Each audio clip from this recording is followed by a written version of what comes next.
the battle cruisers. Activate the Merca. We'll attack now. Destroy every ape we see and take over this landmass.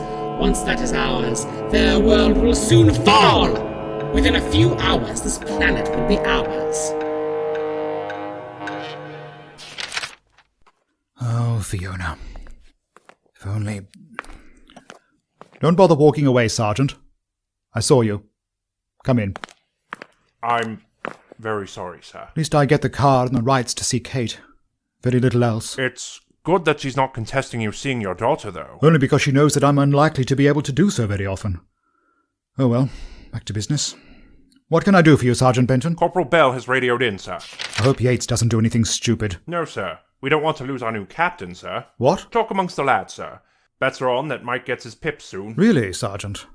And why do they think that? Don't know, sir. Just idle chit-chat. You've been with me since the beginning, John. Don't you think that you're in the running as well? Permission to speak candidly, sir. Of course. It's not me, sir. I know that. You know that. Mike Yates knows that. He's an officer, sir. Like you, it's in the blood. The lads respect him. Admire him, if you like. So do I. Frankly, I couldn't give orders to someone like him any more than I could to you, sir. Really, sir, I'd much prefer it if he was a captain. It would be good for morale, provide a chain of command, and help run things more efficiently. Added to that, sir, I don't want that responsibility. I'm a soldier, not a politician. Mike's a better juggler of high-ups than me. I can deal with grunts on parade, but give me one of those bods from C-19 or the Ministry and I'm out of my depth. Good grief, Sergeant. I don't think I've ever heard you say so much. Been practicing this speech, sir. I'll take your thoughts on board, Sergeant, if I get the budget to fund a promotion. Oh, Sergeant Benton. Sir? Thank you for being candid. Sir! Now, this report of Bell's. If it is the new C-19 Blackbird she saw, she recommends getting Parkinson to trace it. According to her, we have its transponder codes fed in. Already taken care of, sir. I'll go and ask Parkinson if he's got a destination yet. Thank you, Sergeant. Somehow I thought you might have done that already. Report back to me when you have a location. Then I've got a task for you. Sir? I'm going to take one squad to wherever the Blackbird is. I'll try and get the Doctor and Sergeant Yates back safely. However, according to Bell, there was a Silurian with the Doctor. That means that they're using small marshes regularly. I want your squad to rendezvous with Bell and keep an eye out for the Blighters. I don't care if you have to stay there for a night or a week, but until I can speak to the Doctor again, we don't know what the Silurians are planning. I want you there just in case they attack. We got caught out last time. I don't want it to happen again. Very good, sir. I'll check up on Parkinson. Sula, if humans and Earth reptiles are ever to live in peace, we must find a way to squash this race memory. I understand. Liz, you must drink this. It acts as a support to the webbing we put on your wound. It backs up the antiseptic. Lovely, but is it safe for mammals like me? I don't know. No mammals have ever been given any to my knowledge. But then again, no mammals had been treated with the webbing, and that hasn't killed you. I suppose not. Oh well, all in the name of science. Bottoms up. If I could have done that with a pint of Guinness, I would have won a flyer at the Christmas bash. I don't understand. Never mind, just ignore me. I'm rambling. You were supposed to sip it gently over half an hour. Oh well, I'm not dead.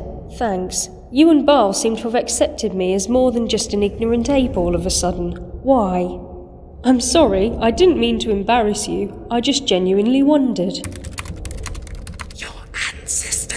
My God, it's beautiful. Really? Aesthetically, no. But scientifically, yes. We can learn so much from you. For hundreds of years we have wondered what the past was like. You were there. You can tell us. Hell, you can show us. There are so many questions that could be answered if we all cooperated. I don't know if the Triad would agree. Sadly, those in power never do. I doubt many of our world leaders would leap at the opportunity either.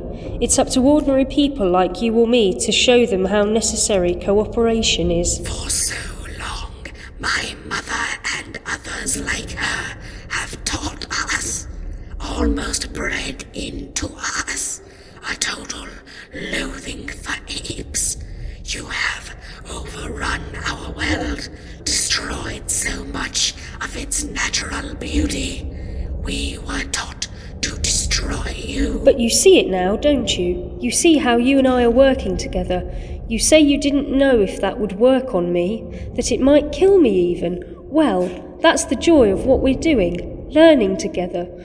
From what I've gathered from Baal's notes, you haven't been able to sort out your genetic problems, so you kidnapped a human boy and experimented upon him, right? Yes. But it went wrong, and that's no one's fault. You don't understand our physical makeup any more than I understand yours.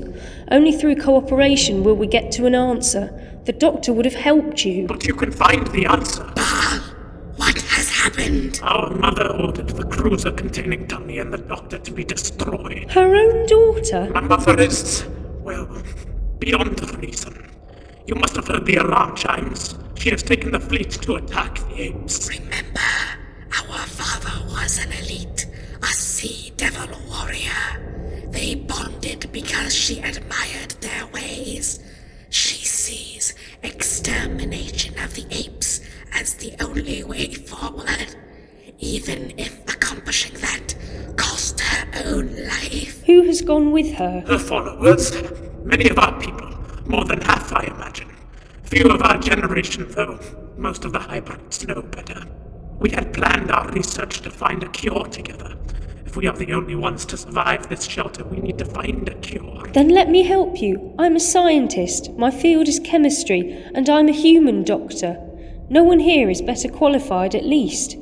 What have you got to lose? You know your biology, I know mine. Between us, we ought to be able to find a cure for this problem. Baal, our mother is wrong. What she has done to Tani is unjustifiable. What we did to that ape hatchling was unjustifiable. None of those things can be reversed, but we can go forward, learn from our errors. Liz can help us. Please, let us all be equals now, or we'll never leave this shelter for fear of what we are and what will happen to us. The doctor asked me if I believed that what I was trying to do justified the way in which I did it. The end never justifies the means. It's an established science principle, one by which most respectable scientists live. Even if it ultimately means you fail. Even if it condemns you to death because you weren't prepared to take risks. Many of our scientists have argued that. It's a question of individual morality, whether you can live with yourself regardless of the good or bad consequences. Science, Baal, isn't just a job, a vocation. It's a commitment to other people rather than just yourself.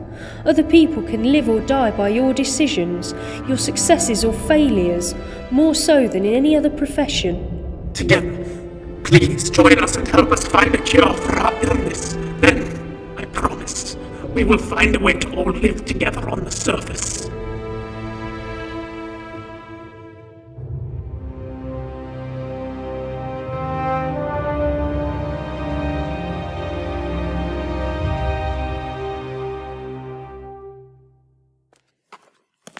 Frankly, Doctor, without your contribution, I doubt the vault would be half as successful as it is. I mean, look.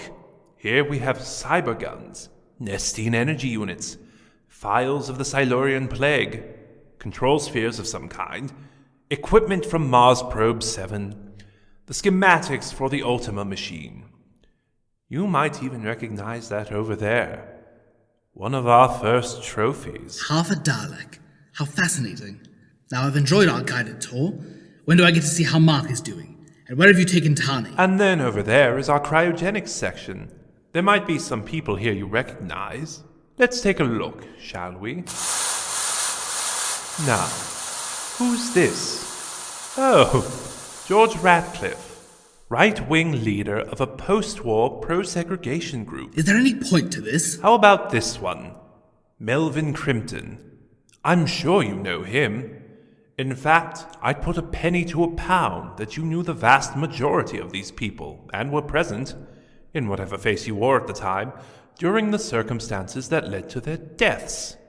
Up there is one Stephen Weems, over there is George Hibbert, and right back here is Mark Gregory, a scientist of my acquaintance. Did you ever meet him? I'm not sure, but does it matter? The fact is, Doctor, that all these people died at the hands of something beyond the purview of normal police or military jurisdiction.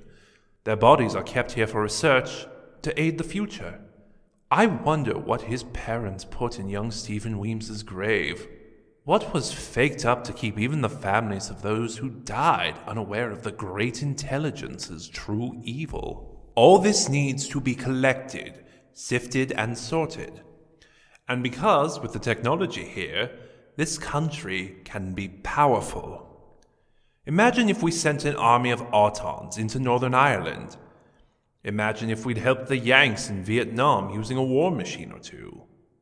And if this government doesn't want to stay in its lily-white hands, the next one will. Or the one after that. And if the price is right, they can have whatever they want. And before you ask, it's all legitimate. I work for C-19. I work for Sir John Sudbury, your bridge partner. Not that he's aware of any of this, any more than he was aware of what was going on at the Glasshouse. British politicians and civil servants make excellent ostriches, burying their necks and not seeing what they find distasteful. Are you saying that Sudbury, Scobie, and even Lethbridge Stewart knew about this place? Good grief, no! No one knows, except those that work for me. And who are they? Well, that's my secret, but rest assured, they have infiltrated every walk of life. Politicians, actors, newspaper journalists, shopkeepers and dustmen. People keeping an eye or an ear out, just to keep me happy. Why do you want the Silurian girl? She is a bonus. We were aware that someone here was feeding information back to Whitehall, possibly someone within C-19 itself. That person contacted an investigative journalist famous in Holland who could work undercover here. She began using this stolen information, which enabled her to piece together what we already knew. That Letha contained something worth investigating. Deciding to let this charade continue, we substituted the journalist with one of our own and, along with your Miss Shaw, they found the Silurian base for us. I've always wanted a reptile. Their genetic structure is so unique. Imagine a breed of super soldiers, Doctor, capable of withstanding the extremes of the Antarctic and the Sahara, able to breathe underwater and on land. The Silurian evolution is far superior to ours. Now that my people have had a chance to experiment on that poor boy you brought with you, I can see how it might be achieved. An army of eugenic fighters, Doctor. We'd rule this whole planet. Westminster would be the heart of the Western world, and eventually the Eastern too. What do you say? Just this. Hi! Oh, Sergeant Yates! My dear Mike, I'm terribly sorry to have hit you so hard. It doesn't hurt. You were infiltrated, leader. Presumably at Small Marshes. Cybernetics. He's been augmented with cyber technology. Run!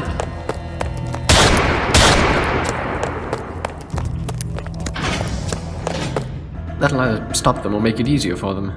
I wonder which. But I don't think it's going to keep them long. We ought to split up. Can you find us some transport? I can probably find the Blackbird again. Excellent. Get it ready. I need to find Mark and Tani and get them away.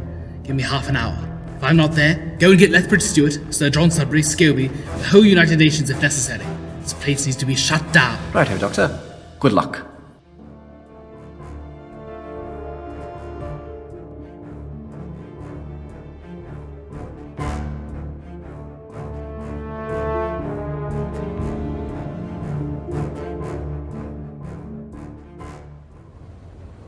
Still approaching, sir. About 8 crafts plus something I can't identify. How's the evacuation going? Complete, Sergeant Benton. Just myself and PC Attrell are left here. Pat, any news from Hastings? Nah, but we've set up roadblocks everywhere. Nothing larger than a field mouse could get into Small Marshes. Sarge, I know this seems strange, but the street lights are going out every so often. Electricity at the station is going on and off. Right, men, get prepared. It's a dinosaur! It's bloody Nessie. You three, get back to the station. Corporal Bell, go with them. Contact HQ if you can and request backup. The rest of you, fire! Fall back! Near the cliffside cottage!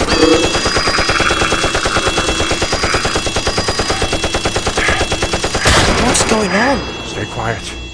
I can't see a bloody thing through this smoke. We've lost too many, and there are at least 3 I don't see. We're going to need to stop that creature before anything else runs into it. You get the flares, light some, and see if you can guide anyone towards us. I'm going to get the heavy artillery. Gah! How many? About 20, sir. Right.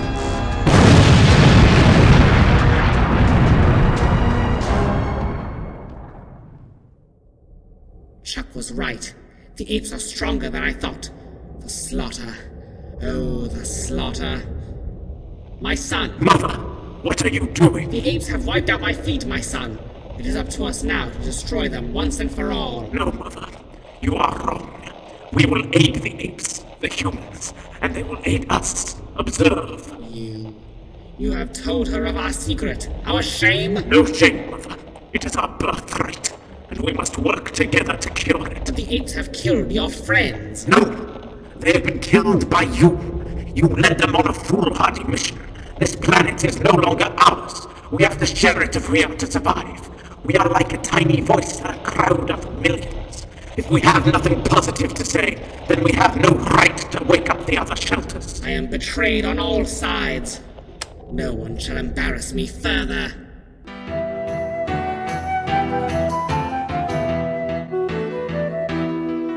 What's going on? There's been a breakout. That doctor from Unit, he's causing trouble. See, Lawson? I told you the boss would want to know. Unit helicopters, about 3 of them, surrounding us. They know we're here somehow. Probably homed in on me. Where's the Blackbird? Over there. Open the hangar doors, now! Shall I fire, sir? That's Greyhound 2. Don't fire, Osgood. That's Yates up there. Someone go and help him down here. Perfect timing, sir! Don't worry, Sergeant. The cavalry has arrived.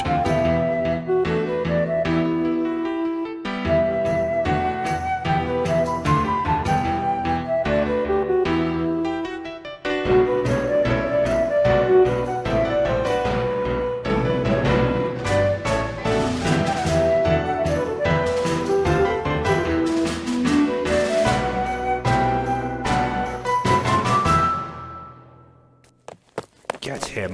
Kill him. The doctor must die, and I don't care who gets in your way. Everyone here is expendable!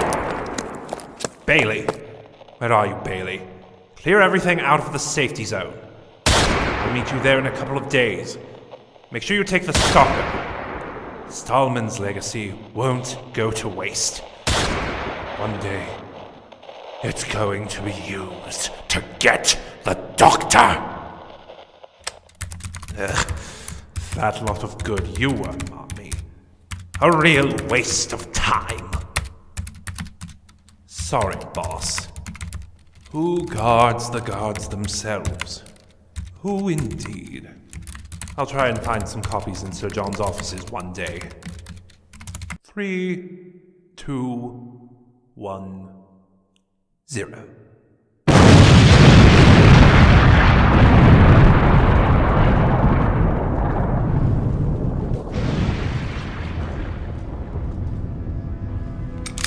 The doctor, I presume. From Unit. Yes. Move away from those people if you don't mind. Get on with the boy, Peter. There's a good chap. The doctor has morals about using guns on us mere humans. I'm Peter Morley, from Cambridge.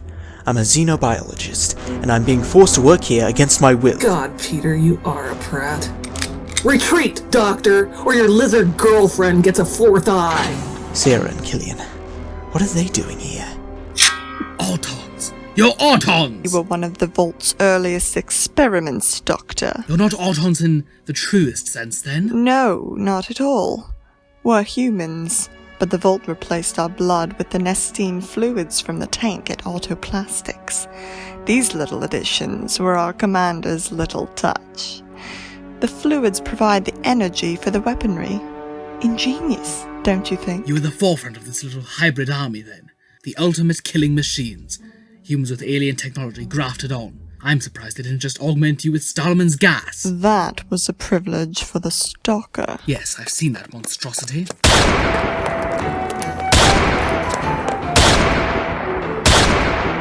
Good to see you again, Doctor. Brigadier, you must warn your men. Those 2 they're chasing are effectively Autons. Right you are, Doctor. Greyhound leader to all traps. Male and female, you're pursuing a highly dangerous auton facsimiles. Approach with caution. Use explosives if necessary. How are your patients? I am fine, thank you, furry ape. But the hatchling is dead.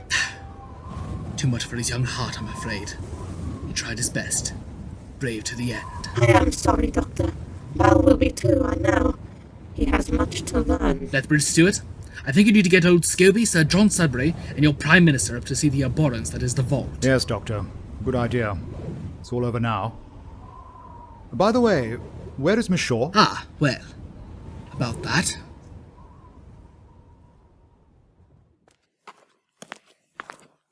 Doctor? My dear Sergeant Benton, bringing us some cocoa? And these, from 3 days ago.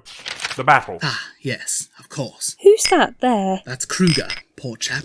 But what on earth is this? If I didn't know better, I'd say it was the Loch Ness Monster, but I think it's a merker. Yeah, bloody great thing killed a few of the lads. We killed it with the flares.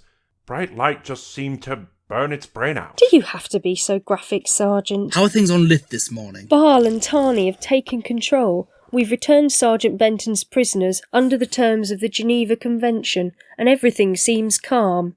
They've asked me to work with them, to try and find a cure for their problems.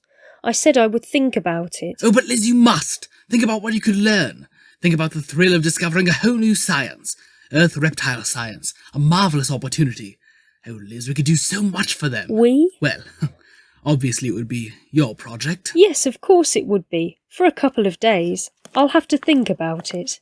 Well, broken arms, but we'll be fine eventually. This lab looks more like a field hospital every day. What do you want, Brigadier? We are busy in here. Yes, hot cocoa all around, is it? Well, just time to pass on some reports. Firstly, as you know, we've made official contact with this Baal character and his associates. Diplomatic overtures are being made, and I gather Miss Shaw has been asked to be involved. I think we need to discuss that later, Brigadier. Fair enough. Sir John Sudbury has been up to that vault place. It seems that we hardly saw any of it when we were up there. Whatever was there, if anything, is gone. However, your cryogenic bit has certainly been gutted. We lost track of those semi-auton types, and Sir John recognised his secretarial aide from your description, Doctor, but has not had sight nor sound of him since. Oh, great. So the bad guys won. Not exactly, my dear. They lost, but they do live to fight another day, as it would seem does Auggi. I've been looking for her here, but unless she's in little pieces... Look who's being gory now. If I may continue, Sergeant, she's either in pieces or escaped. I know which I'd put my money on. Well, one bit of good news. C-19 has taken over direct running of the Glasshouse now, and will appoint an executive director very soon. Handpicked by Sir John, so there shouldn't be any more funny business from there, at least. Going to a new, secret location, too. Well, we can all rest easy in our beds, then. I mean, Sir John presumably handpicked his secretarial aide, who ended up being half cybernetic, creating hybrid autons and goodness only knows what else from our previous battle spoils. Yes, well... Oh, yes, and say hello to my new number 2, Captain Mike Yates. Good on you, sir. Captain. Congratulations, Mike. Absolutely, Mike. I'm delighted. Now, if you're all going to have a party, do it elsewhere. Miss Shaw and I have a lot of work to do. Oh, and Alistair. Doctor? I am truly sorry about Fiona and Kate. I hope you find some amicable way to get on with your respective lives without too much pain. Well, one of those things, Doctor. Thank you, anyway. I appreciate it.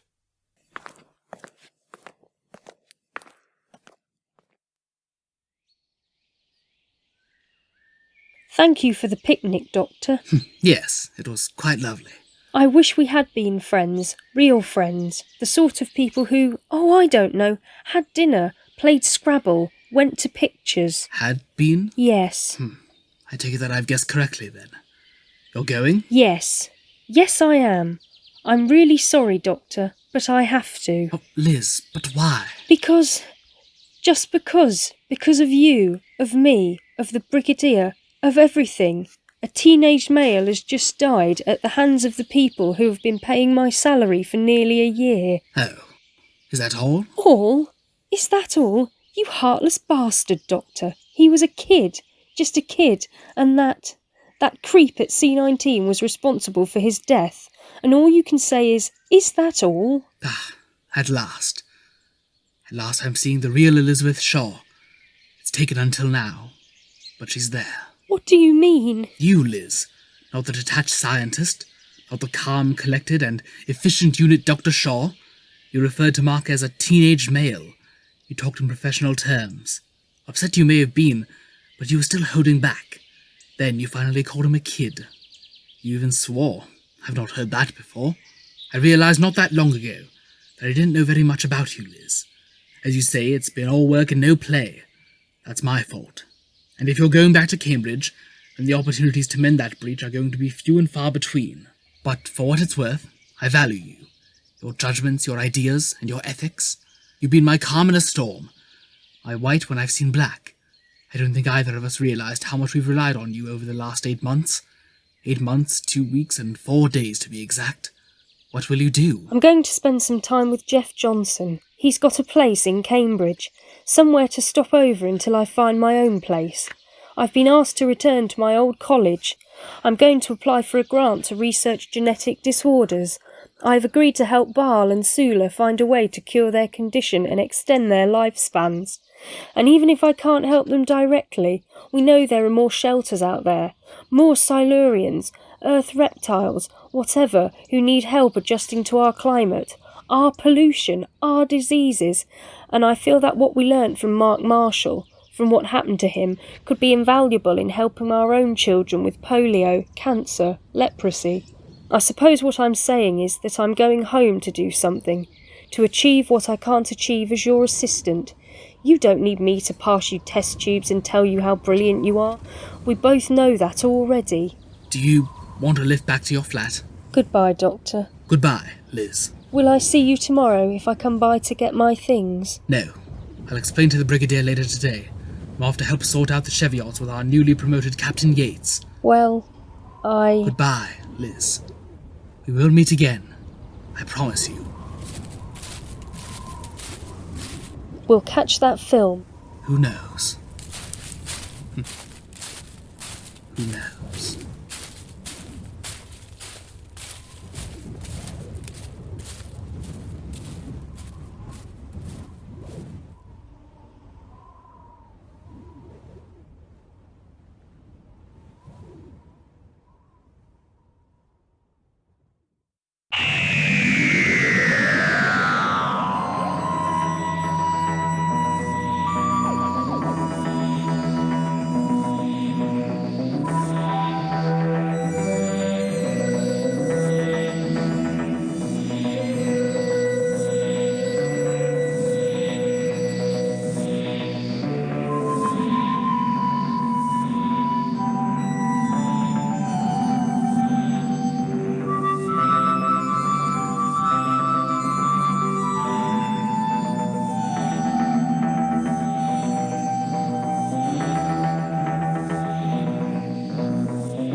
You have been listening to Doctor Who, The Scales of Injustice by Gary Russell, adapted by Dylan Heath and Jacob Licklider.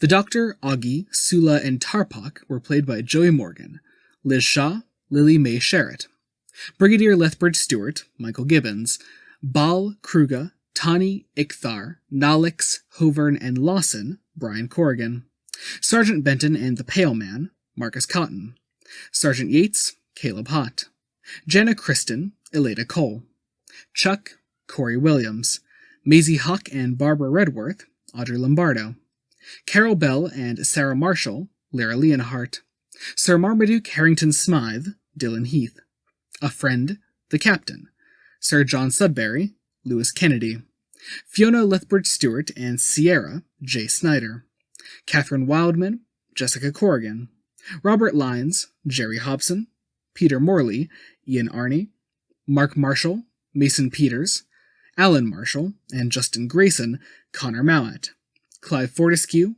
Noah Whitner, Kate Lethbridge Stewart, Lily Morgan, Dr. Moore, Peter V.H., Maya Dervor, Marlene D.S., Tom Osgood and Scobie, Zach Rosenfeld, Boyle and Patrick Haggard, Nathan Beatty, Farley and Harry Attrill, Joshua Duffy. Tracy and Dick Atkinson, Harry Gosling. Grant Trainer and Jim Griffin, Anthony Redmond. Other parts were played by members of the cast, the Merca performed by Joey Morgan.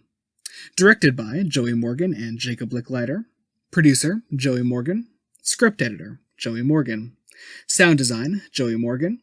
Music from Carrie Blyton and Jamie Robertson. Cover art by Andrew Skilleter and John Davies. Doctor Who: The Scales of Injustice is a fan-made, non-profit production and is in no way affiliated with the BBC, Big Finish Productions, or the Doctor Who license.